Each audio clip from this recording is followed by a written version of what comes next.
అలసిన మీ శరీరానికి శక్తి, బలం, ఆరోగ్యం కావాలా? Second shilajit resin. పిల్లలు పేరెంట్స్ మెచ్చిన యూనివర్సిటీ సంకల్ చంద్ పటేల్ యూనివర్సిటీ, గుజరాత్. ఓపెన్గా అడుగుతున్నాను, ఫిష్ వెంకట్ని ఎందుకు సార్ ఇండస్ట్రీ అనాథగా వదిలేసింది? ఫిష్ వెంకట్ని ఇండస్ట్రీ అన్నది, ఇండస్ట్రీ అంటే ఎవరు అసలు ఫస్ట్ మీరు అది చెప్పండి. డెఫినేషన్ ఆఫ్ ద ఇండస్ట్రీ ఎవరన్నా చెప్తే దాన్ని బట్టి నేను మాట్లాడతాం. డెఫినేషన్ ఆఫ్ ద ఇండస్ట్రీయే తెలియకుండా ఎవరికాళ్ళు ఇండస్ట్రీ అని మాట్లాడతారు. ఎవరు ఇండస్ట్రీ? అది కూడా నా క్వశ్చనే సార్. అంటే ఫిలిం ఛాంబర్ ఇండస్ట్రీనా, నిర్మాత మండలి ఆ ఫిలిం ఛాంబరు, లేకుంటే మా అసోసియేషన్ ఇండస్ట్రీనా? ఎవరు సార్ ఇండస్ట్రీ? ఎవరు ఇండస్ట్రీ కాదు, ఫిలిం ఛాంబర్. ఇండస్ట్రీ అంటే అసలు ఏం లేదయ్యా. ఇండస్ట్రీ అంటే ఏ ఇండస్ట్రీ అయినా ఉంది. ఇప్పుడు ఒక ఇదేమంటారు, ఓ వర్కరుకి ఏదో అయ్యి చచ్చిపోయాడు ఒక ఇండస్ట్రీలో. ఆ ఇండస్ట్రీ యాజమాన్యం ఏదో చేస్తుంది కదా, యాజమాన్యం అతనికి ఉంటే ఇన్సూరెన్స్ ఉంటే ఇన్సూరెన్స్ ఇస్తుంది, లేదంటే ఎక్స్గ్రేషియా ఉంటే ఇస్తుంది, లేదా ₹1,00,000 5,000 10,000 ఇస్తారు. ఇక్కడ ఇండస్ట్రీ ఒక ఆయన సంగతి మాట్లాడతలేను, నేనే అనుకుందాం కొంచెంసేపు. నేను ఎక్కడ పని చేశాను, వాడు నాకు బాస్. నేను ఎంతమంది దగ్గర పని చేస్తున్నాను. సో ఎవరు ఇప్పుడు నువ్వు చెప్పిన ఆయనకి నాకు సంబంధం లేదు. నేను ఇండస్ట్రీలో ఉన్నట్టే లెక్క. బట్ నాకేం సంబంధం? ఎవరు వచ్చి చేయాలి, ఎవరు వచ్చి ఎందుకు చేయాలి? ఇప్పుడు అందుకే ఇందాక చెప్పింది అదే, ఎవరి జాగ్రత్తలు వాళ్ళు ఉండాలని చెప్పింది అదే. సార్ ఇక్కడ నాది ఇంకో ప్రశ్న, మిమ్మల్ని మధ్యలో ఆపుతున్నందుకు క్షమించండి. అంటే నా ప్రశ్న ఏంటంటే, కోటా గారు చనిపోయినప్పుడు చాలామంది వచ్చారు సార్. అంటే నేను కోటా గారిని, ఫిష్ వెంకట్ గారిని ఒకే స్థాయి నేను చెప్పట్లేదు, ఒకే గట్టు నేను కట్టట్లేదు. ఆయన స్థాయి వేరు, అంటే ఆయన అచీవ్ చేసిన విజయాలు వేరు. బట్ ఏ ఇండస్ట్రీ వచ్చింది సార్ కోటా గారి దగ్గరికి? ఆ ఇండస్ట్రీ ఫిష్ వెంకట్ దగ్గరికి కనీసం పరామర్శకు కూడా ఎందుకు రాలేదు? అంటే కోటా గారు ఆ ఫ్యామిలీ పరామర్శించారు. కాదు, మీరు అర్థం చేసుకోవాల్సిన విషయం ఏంటంటే, కోటా గారు చేసిన సినిమాలు కానీ, కోటా గారు చేసిన కంపెనీలు కానీ వేరు. ఫిష్ వెంకట్ గారు చేసిన సినిమాలు, ఫిష్ వెంకట్ గారు చేసిన కంపెనీలు వేరు. ఆయనకి పరిచయం ఉన్న వాళ్ళు వస్తారు. ఎవరైనా కానీ పోతే ఇప్పుడు అన్ని చోట్లకి వెళ్ళాలని రూల్ ఏం లేదు. చాలామంది అడుగుతారు, ఫిష్ వెంకట్ గారు పోతే చాలామంది రోజు పోతున్నారు. అంటే అంత ఇది కాదు. ఈయన ఇప్పుడు ఆయనతో పనిచేసిన వాళ్ళందరూ వచ్చారు కదా అక్కడికి. ఆయనతో పనిచేసిన వాళ్ళు అందరూ వచ్చారు. ఒకళ్ళిద్దరు పెద్దవాళ్ళు కూడా వచ్చి ఉంటారు. నాకు తెలియదు ఎవరు వచ్చారు ఎవరు రాలేదు, నాకు తెలియదు, ఐడియా లేదు. సో డెఫినెట్గా కొంతమంది ఆయనతో పనిచేసిన వాళ్ళు వచ్చి ఉంటారు. సార్ అంటే నేను ఎందుకంటే ఈ క్వశ్చన్ అడిగింది దీనికోసమే సార్. ఇప్పుడు ఎవరు తెలిసిన వాళ్ళే వెళ్తారు, తెలియని వాళ్ళు ఎందుకు వెళ్తారు ఇండస్ట్రీలో? ఇప్పుడు ఆయన వచ్చినాక ఏంటంటే ఒక గబ్బర్ సింగ్ నుంచి పాపులారిటీ వచ్చింది. ఆ గబ్బర్ సింగ్ గ్యాంగ్గా పాపులర్ అయ్యారు. ఆ గ్యాంగ్ అంతా అక్కడే ఉన్నారు పాపం. వాళ్ళే చాలా చేశారని విన్నాను నేను, నాకు తెలియదు. సో వాళ్ళు చేశారు కదా, మరి వాళ్ళంతా ఇండస్ట్రీ కింద ఎందుకు తీసుకోరు మీరు? హెల్ప్ చేసిన వాడిని ఇండస్ట్రీ అనుకోకుండా భరద్వాజ్ రాలేదు, లేకపోతే ఇంకో పుల్లయ్య రాలేదు, ఎల్లే రాలేదు అని మాట్లాడతాం కరెక్ట్ సార్. నీళ్ళల్లో ఒక వ్యక్తి కొట్టుకుపోతున్నప్పుడు ఆ ఇచ్చే చెయ్యి పెద్దదై ఉండాలి కదా సార్. పెద్ద చేతికి ఎందుకు, ఎక్కడి నుంచి వస్తుంది పెద్ద చెయ్యి? ఎక్కడి నుంచి వస్తుంది పెద్ద చెయ్యి? ఇప్పుడు ఈ నీళ్ళలో కొట్టుకుపోతున్నాడు, నీళ్ళలో కొట్టుకుపోతుంటే ప్రధానమంత్రి ఢిల్లీలో ఉన్నాడు, పెద్ద చెయ్యి ఉంటుంది. ఆయన అక్కడి నుంచి చెయ్యి పెడతాడా? అక్కడ ఒడ్డున నువ్వు ఉన్నావు, ఉంటే నువ్వు కదా చెయ్యి అందిస్తావు. అంటే ఈ ఒడ్డున నువ్వు అందిస్తావా, ప్రధానమంత్రి అందిస్తాడా? దగ్గర ఉన్న వ్యక్తి అందించాలి. ఇప్పుడు ముఖ్యమంత్రి ప్రధానమంత్రి ఎందుకు ఇవ్వలేదని నువ్వు అడిగితే నేను సమాధానం ఎట్లా చెప్తాను? అంటే కాదు సార్, నేను ఈ మొత్తం సినారియో అంతా ఎందుకు ఇంతలా అని అడుగుతున్నానంటే, నాకు ఒక ఆన్సర్ కావాలి. ఇండస్ట్రీలో కొంతమంది ఉంటారు సార్. ఈరోజు నేను ఒక మంచి సీన్ తీసాను, ఇంటికి వచ్చి తాగుతాడు. ఈరోజు ఒక పెద్ద హీరో నన్ను భుజం మీద చేసి పలకరించాడు, వాడు ఇంటికి వచ్చి తాగుతాడు. ఈరోజు నా మీద కెమెరా పెట్టి 2 డైలాగులు చెప్పించాడు, వాడు ఇంటికి వచ్చి తాగుతాడు. సినిమా ఆడింది, వీడు తాగుతాడు. సినిమా పోయింది, వీడు తాగుతాడు. అంటే సినిమాను చూసుకొని మురిసిపోతూ ఆ ఆనందంలో వాడు చెడు అలవాట్లు చేసుకుంటా పోతూ ఉంటే ఫైనల్గా సినిమా వాడిని పట్టించుకోరు. అది అందరికీ తెలియాలి అనే ఉద్దేశంతో నేను మిమ్మల్ని పట్టించుకోండి. పైగా ఇండస్ట్రీ వాళ్ళు పట్టించుకుంటారనేది తప్పు అసలు. సార్ నేను ఎంతమందితో పనిచేశాను సార్.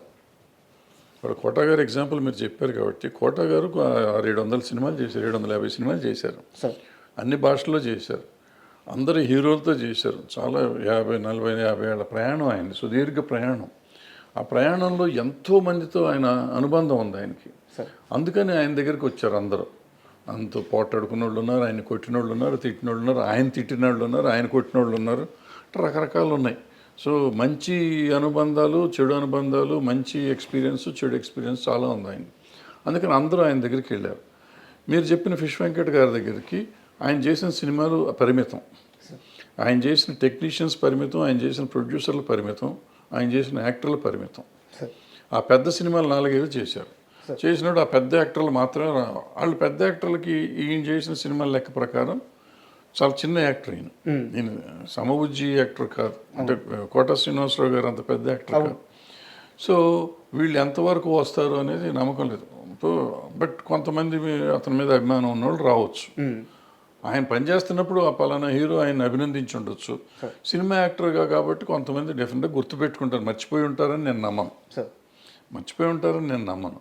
కానీ వాళ్ళందరూ రావాలని ఎక్స్పెక్ట్ చేయటం మన తప్పు అంటాను నేను. మన తప్పు. వాళ్ళు వస్తారు. అది వాళ్ళ సంస్కారం. రావాలా వద్దనేది వాళ్ళ సంస్కారం. వాళ్ళ అవసరం కంటే ఆ సంస్కారం. ఇప్పుడు అక్కడ కోట శ్రీనివాసరావు గారి స్థాయి వేరు, ఈయన స్థాయి వేరు. సో ఈయన స్థాయికి వాళ్ళు రావాలా వద్దా అనేది వేరే సంగతి. రాకపోవటాన్ని పెద్ద మనం తప్పు పడతాం. నేనైతే తప్పు పడతాను. ఒక్కసారి మీ కెరీర్ విషయానికి వస్తే సార్, అంటే మీ సినిమాలు ఎలా ఆడినాయి, వాటి కోసం మీరు ఎంత కష్టపడ్డారు, అవన్నీ కూడా ఒక చరిత్ర సార్. అంటే నా స్థాయి కానీ నా ఏజ్ కానీ వాటి గురించి అనాలిసిస్ చేయడానికి సరిపోదు. నేను వేటి గురించి మాట్లాడట్లేదు. కాకపోతే మీరు ఉమేష్ చంద్ర గారి మరణం చుట్టూ ఒక కథ రాసుకున్నారు. అంటే నా డౌట్ ఏంటంటే మీ నాన్నగారు బ్యాక్గ్రౌండ్ కానీ మీరు ఆ సినిమాలో చూపించిన కథ కానీ రెండు పూర్తి వ్యతిరేక దిశలో ఉన్నట్టు అనిపించింది నాకు. కమ్యూనిజం నుంచి వచ్చిన ఆయన మీ నాన్నగారు.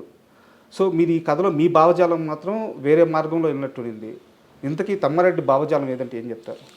నేను సమానత్వమే, మనుషులు బాగుండాలి, అందరూ బాగుండాలి అనుకుంటున్నాను నా భావజాలం. అంతకంటే నాకు వేరే సార్ మనిషి అన్న ప్రతివాడు బాగుండాలి, సమాజంలో ఉన్నవాళ్ళు అందరూ బాగుండాలి అనేది నా ఆలోచన. అంతకంటే వేరే ఎక్కువ ఆలోచన లేదు. దాంట్లో నేనేం చెప్పానంటే, ఇప్పుడు పోలీసులు ఒక పక్క నుంచి వాళ్ళ డ్యూటీ వాళ్ళు చేస్తున్నారు. నక్సలైట్లు దేశభక్తులే, వాళ్ళు దేశాన్ని బాగు చేద్దామని, ఒక సమాజాన్ని నిర్మిద్దామని వాళ్ళు ఒక తుపాకీ కొట్టడం ద్వారానే న్యాయం వస్తుందని వాళ్ళు అనుకుంటున్నారు. అయితే వాళ్ళు చేసే పొరపాటు వల్ల కొంతమంది మా సామాన్యులు చచ్చిపోతున్నారు. సామాన్యులు చచ్చిపోయినప్పుడు వాళ్ళు మర్నాడు ఒక స్టేట్మెంట్ పడేస్తారు, ఇది సిద్ధాంతిక పొరపాటు లేకపోతే చారిత్రక సైద్ధాంతికంగా జరిగిన పొరపాటు అని చెప్పి పొరపాటు అని ఒక స్టేట్మెంట్ పడేసి ఊరుకుంటున్నారు. ఎవరిచ్చారు వీళ్ళందరికీ హక్కు చంపుతానికి? ఈవెన్ పోలీసులు కూడా ఇప్పుడు నేను తప్పు చేశాను, క్రైమ్ చేశానండి, మన ఇద్దరం ఇక్కడ కూర్చున్నాం, నేను క్రైమ్ చేసి ఉన్నాను, మీరు ఎందుకో చూస్తానికి వస్తాను లోపలికి వచ్చారు, లేకపోతే ఈ బయట గేట్ దగ్గర ఉన్నారు, మా ఇంటి బయట ఉన్నారు కాబట్టి మిమ్మల్ని కూడా తీసుకెళ్ళి లోపల వేస్తారు, మిమ్మల్ని పడేసి కొడతా ఉంటారు వాళ్ళు నాతో పాటు. కొట్టి ఎందుకున్నావు నువ్వు అక్కడ అని అడుగుతారు. మీకు సంబంధం లేదు, మీరు ఎవరో తెలియదు, మీరు పొరపాటున మీ క్యారెక్టర్కి ప్రాణం పోవచ్చు. ఎవరు? ఇప్పుడు నిన్న ఒక సినిమా చూశాను నేను, రోతే అని ఏదో మలయాళం సినిమా, ఇద్దరు పోలీసు వాళ్ళ కథ ఎంత అద్భుతంగా ఉంది. నైట్ డ్యూటీ చేసే వాళ్ళ కథ. ఆ పాపం ఆ పిల్లడి మీద వేసేస్తారు మొత్తం అంతా. సో ఇప్పుడు దానికి ఎవరు బాధ్యులు? పోలీసులో కూడా అడిగేది ఇదే నేను, ఎవరు బాధ్యులు? Who will take the responsibility of that చచ్చిపోయిన వాళ్ళది? ఇప్పుడు నువ్వు నమ్మావు, నక్సలిజం నమ్మావు, దేశానికి మంచి అడుగుతున్నావు, నువ్వు పోలీసుగా నువ్వు దేశాని కోసం పోరాడుతున్నావు. ఇద్దరు ఆలోచన మంచిదే, మధ్యలో సామాన్యుడు ప్రాణం పోతుంది, వీడికి సమాధానం ఎవరు చెప్తారు? సార్ ఇంత మంచి పాయింట్ మీద నిజంగా సినిమా నేను కూడా చూశాను. సింధు తులాని గారి యాక్టింగ్ కానీ సూపర్ ఉంటుంది. సినిమా ఆడలేదు సార్. ఎంత లాస్ అయ్యారు సార్ సినిమాలో? మొత్తం పోయింది, ప్రతి రూపాయి పోయింది. ఎంత పెట్టారు? దగ్గర ₹1 కోటి పెట్టాం. ₹1 కూడా రాలేదు. ₹1 రాలేదు. అది శాటిలైట్కి వచ్చిన కొంత వచ్చింది. అప్పుడు అంత మంచి సినిమా తీసినప్పుడు ఇలాంటి రిజల్ట్ చూసినప్పుడు ఏమనిపించేది సార్ నీకు? ఏమవుతుంది, బాధపడతాం, అంతకంటే ఏం చేస్తాం. అంటే అది మేము ఒక రకంగా క్రౌడ్ ఫండింగ్, ఫ్రెండ్స్ పెట్టారు, తలా 10 లక్షలు వేసుకుని చేసాం ఆ సినిమా. 7-8 మందిని కలిసి తలా 10 లక్షలు వేసుకొని చేసాం. అండ్ ముందు నుంచి మెంటల్గా ప్రిపేర్డ్. మా అల్లుడు అంటా ఉన్నాడు, ఎవరి కోసం తెస్తున్నావు ఈ సినిమా, ఎవరు చూస్తారని. ఆయన అన్న నాకు నమ్మకం ఉంటుంది ఏదో చూస్తారని. నేను తప్పు, ఆయన రైట్. మీరు ఇదే తప్పు మీ కెరీర్లో ఇంత ముందు కూడా ఒకటి చేసినట్టు అన్ని పార్టీలు తర్వాత కూడా చేశాను. ప్రతిఘటన కూడా చేశాను 2014లో మళ్ళీ. సో తప్పులు చేస్తానే ఉంటాం, తప్పులదే ఉంది. మనిషి అన్నాక తప్పులు చేస్తాడు. ఇదే ఇందాకన్నారు మీరు ఏం నమ్ముతారు, నేను నమ్మిందే దాని మీద తీస్తాను. నా నమ్మకం జనానికి నచ్చట్లేదు అందుకని.